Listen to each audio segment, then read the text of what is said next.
Marhamat, biz esa yaxshi xushxabar bilan dasturimizni davom ettiramiz.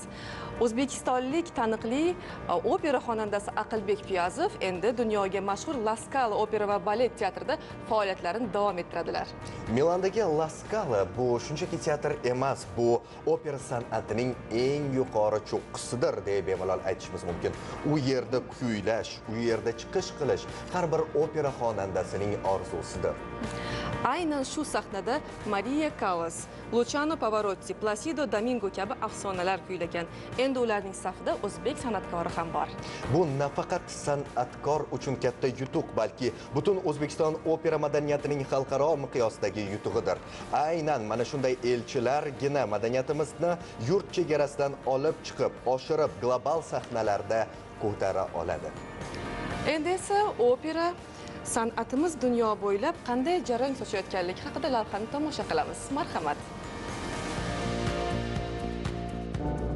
Italiya dunyo madaniyat va san'at markazlaridan. Bu yurt noyob arxitekturasi, musiqasi, ayniqsa opera san'ati bilan butun dunyoga tanilgan. Rim, Milan, Venetsiya, Florensiya va Neapol kabi shaharlar opera janrining ilk lokatsiyalaridan hisoblanadi. Bel canto, ya'ni nafis, chiroyli kuylash uslubi ham Italiyada vujudga kelgan. Aynan mana shu yurtda joylashgan La Scala teatri balet va operaning eng yuksak namunalarini taqdim etuvchi markazdir. Bu ulug'vor, hashamatli saroy oddiy teatr emas, balki klassik musiqa yuragi hisoblanadi. 1778-yilda ochilgan bo'lib, 2 asrlik tarixi davomida hatto Verdi, Puccini, Rossinilarning betakror ijodi ham aynan shu sahnada ilk bor yangragan. Maria Callas hamda Luciano Pavarotti kabi afsonaviy san'atkorlar olqishlangan. Tabiiyki, ushbu teatrda kuylash yosh ijrochilar uchun faoliyatidagi eng katta yutuqlardan biri bo'ladi. Endilikda ushbu tarixiy sahnada iqtidorli yosh opera xonandamiz Aqlbek Piyazovning jarangdor ovozi ham yangraydi. U 2025-27 yillar davomida ijod faoliyatini dunyoga mashhur La Scala'da davom ettiradi. Dunyoga mashhur opera teatri Milan shahridagi La Scala teatriga qabul qilindim. Bu nafaqat meni quvonchim, men o'ylaymanki, yurtimizda shu sovrini deb o'ylayman. Sababiki bu La Scala teatri dunyoning eng mashhur operachilari va dirijorlari, kompozitorlari ijro qilgan joy.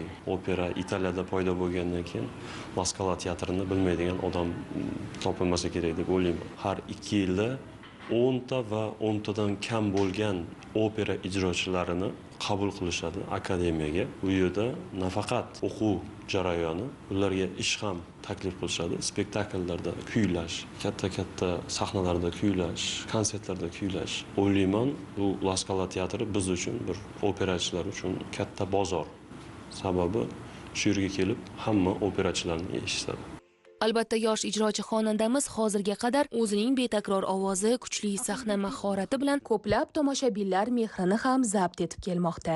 Uning bu muvaffaqiyati o'zbek san'atining xalqaro darajaga chiqayotganidan darak berib, yurtimiz opera maktabi uchun katta faxr sanaladi. Xususan, endi ushbu yo'nalishdagi ijrochining ijodi orqali o'zbek madaniyati Yevropaning eng nufuzli sahnalarida targ'ib qilinadi. Jarayon bunaqa bo'ldiki, 800 ta opera ijrochilari shu proyektga dokument topshirgan. Ulardan saralab 70 ta opera ijrochisini teatrga ko'rish va eshitish uchun taklif qilingan. 70 ta insonning ichida men ham bor edim. Undan keyin 3 bosqich bo'lib o'tdi. Birinchi bosqichda 70 ta odam qatnashgan bo'lsak, ikkinchi bosqichda 30 ta odam qoldi. Final bosqichiga 18 ta odam qabul qilindi. Final bosqichi eng zo'r bosqich bo'ldi. Sababiki men o'ylamadimki, teatr La Scala'ni sahnasida kuylayman deb. Menda shunaqangi bir tuyg'u bo'ldiki, har doim shu La Scala teatrida kuylab yurganday o'zimni his qildim. Bu yog'iga agar meni qabul qilishmasa, men xafa bo'lmasam ham bo'ladi degan bir meni o'yimda aylandi. Shu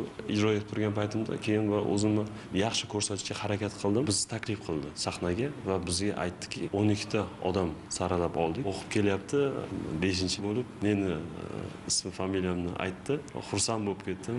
Sababiki bu O'zbekiston tarixida birinchi odam bo'lish La Scala teatriga qabul qilingan. Endi juda ham katta mas'uliyat qo'yildi. Bu yutuq o'zbekistonlik tenor ovoz sohibi uchun yangi bosqich, yangicha imkoniyatlar, global sahnada yangi bir iste'dodli xonandaning ovozi yangrashi uchun ochilgan eshikdir. Hamyurtimizning La Scaladagi faoliyati nafaqat uning shaxsiy yutug'i, shu bilan birga O'zbekiston madaniy hayotida ham yorqin voqelik.